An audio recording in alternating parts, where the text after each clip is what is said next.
Nikon is completely panicking right now, and honestly, can you blame them? For nearly a decade, professional wildlife and sports photographers have been shouting into a void, asking Tokyo for a true mirrorless successor to the legendary Nikon D500. For years, the silence from Nikon was absolutely deafening, forcing creators to either compromise on heavy, expensive full-frame setups or ditch the ecosystem entirely for Sony and Canon. But the wait is officially over. A definitive new industry roadmap reveals that Nikon is about to drop a total market disruptor. We are not talking about an incremental upgrade or some watered-down mid-range hobbyist camera. This is the exact weapon high-speed creators have begged for. And we just got a massive batch of exclusive, authentic leaks for the highly anticipated Nikon Z90. People are already calling this thing the Mini Z9, and if you think you know what crop sensor cameras are capable of, you need to hang on. The video specs hidden inside this compact body are about to completely rewrite the rules for portable cinema, and it has some massive implications for those of us editing on Apple Silicon. To understand why the camera world is losing its mind over the Z90, you have to look at the massive void it is filling. Back in the DSLR days, the D500 was the undisputed king of action photography. It gave you flagship build quality, blistering speed, and that invaluable 1.5 crop factor that instantly turned a 400mm lens into a 600mm wildlife monster, without losing light or sacrificing your aperture. When the mirrorless revolution happened, Nikon focused heavily on full-frame powerhouses like the Z9 and the Z8. Meanwhile, crop sensor shooters were left with entry-level bodies that simply could not cut it in professional environments. The Z90 is Nikon's direct, aggressive answer to that problem, and it looks like it is designed to completely humiliate the competition. According to recent supply chain whispers tracked by Ming-Chi Kuo and analysts over at DG Times, Nikon is shifting production priorities to match this aggressive timeline. It all starts with the beating heart of this machine, a brand new cutting-edge 33-megapixel crop format stack CMOS sensor. Now wait, let's talk about why that word stack changes absolutely everything. Standard sensors read data line by line, which creates that dreaded rolling shutter effect. If you whip your camera across a scene or try to track a fast-moving bird, your background warps and your verticals look like complete jello. By utilizing a stacked architecture, similar to what we see with high-bandwidth memory pipelines, the Z90 reads sensor data almost instantaneously. This means rolling shutter is dead. Honestly, I'll believe it when I see it in real-world testing, but the on-paper tech looks incredible. By pairing this high-resolution 33-megapixel sensor with their flagship processor, the Z90 achieves a mind-blowing electronic burst rate of up to 120 frames per second. Imagine capturing every single micro-movement of a falcon diving or a race car tearing through a corner completely blackout-free without missing a single millisecond of the action. Even on a mechanical shutter, this beast is locked in at a blazing 15 to 20 frames per second. But what good is flagship speed if your camera can't actually hit focus? This is where the Z90 becomes truly terrifying for other brands. Nikon is pulling the exact same deep learning AI autofocus algorithms straight out of their $5,000 flagship Z9 and packing them right into this compact body. The subject tracking on this camera is scary accurate. It doesn't just recognize humans, animals, and vehicles. It isolates specific details like eyes, helmets, and wings, keeping them locked in sharp focus even through dense brush or chaotic backgrounds. The tracking system calculates focus points faster than the human brain can process the image, meaning your keeper's rate on a sports field or out in the wilderness is going to skyrocket to near perfection.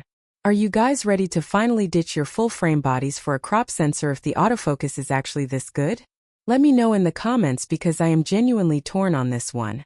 If you think the photography features are impressive, brace yourselves because the video capabilities are where Nikon has deployed what industry insiders are calling the ultimate nuclear option.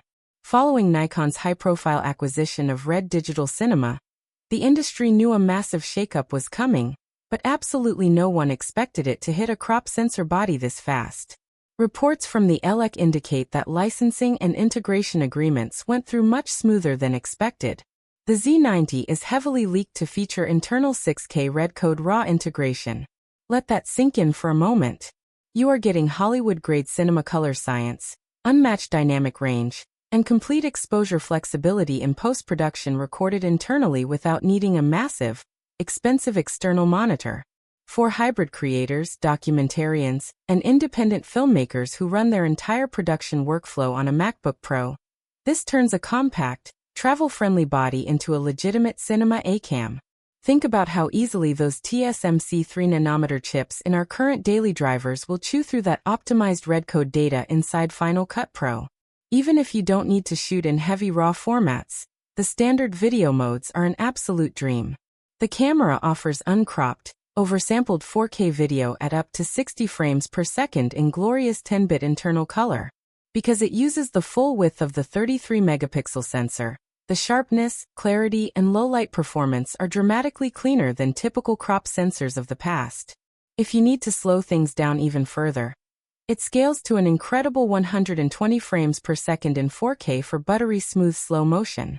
To ensure your handheld footage looks like it was shot on a stabilized gimbal, Nikon has packed a robust in-body image stabilization system into the chassis. This 5-axis system works in perfect harmony with optical stabilization lenses, giving you up to 6 or 7 stops of stabilization, allowing you to run and gun without carrying bulky support gear. Of course, a professional camera requires a professional build, and Nikon has absolutely nailed the ergonomics here. The Z90 is built like a total tank, utilizing a rugged magnesium alloy chassis that features the same elite level of weather sealing found on the full-frame Z8. Whether you are shooting in a torrential downpour or a dusty desert storm, this thing will survive. Mark Gurman noted recently that the crossover between rugged consumer tech and professional imaging gear is hitting an all-time high, and Nikon is leaning right into it. Now let's address the elephant in the room. Who is this camera actually for? And does it make sense to buy a crop sensor over a full-frame body? If you are a landscape photographer or a studio portrait artist who thrives on ultra-wide perspectives and requires maximum low-light performance at astronomical ISO levels, full-frame options like the Z6 Mark III or Z8 might still be your primary choice. However, if your work depends on speed, reach, and portability, the Z90 is an absolute no-brainer. The extra crop factor allows you to carry lighter, less expensive telephoto lenses while achieving the exact same field of view as massive, heavy, full-frame glass. It lets you stay mobile, react faster, and get closer to the action without breaking your back or your bank account. You escape that massive full-frame gear tax. So what is the timeline for this disruptive piece of tech? And how much is it going to cost you? According to the latest global production data popping up across Asian supply networks, Nikon is targeting an official launch window for mid to late this year. Given the premium nature of a stack sensor and the inclusion of licensed Red Cinema technology, this won't be a budget-friendly toy. Expect the launch price to sit right around the $1,999 mark for the body alone. When you consider that you are getting 90% of the capability of a $5,000 flagship Z9 for less than half the price, the value proposition here is absolutely insane. Sony and Canon should be sweating. Nikon has officially stopped playing safe, and the Z90 is proof that they are playing to win.